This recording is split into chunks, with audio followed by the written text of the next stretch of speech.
Sempre a Siracusa, il buon pescato italiano, siamo in presenza con Peppe Pesce, docente dell'Istituto Alberghiero di Palazzolo, che ha preparato una pietanza utilizzando il pesce azzurro con il binomio con i prodotti del territorio.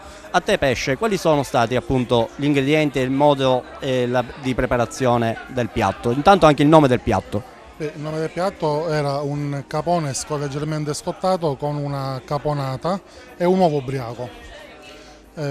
Abbiamo voluto valorizzare tantissimo come pesce azzurro il capone o l'ambuca per chi è, e scottandolo leggermente in maniera veloce.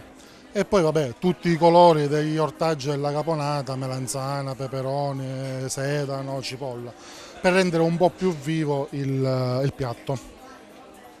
Il piatto, benissimo, quindi questo piatto abbiamo utilizzato, abbiamo detto, il pesce azzurro, quindi il capone, e poi abbiamo utilizzato gli ingredienti che li abbiamo messi proprio in sinergia con anche, ho visto anche dell'olio terminato alla fine di cottura.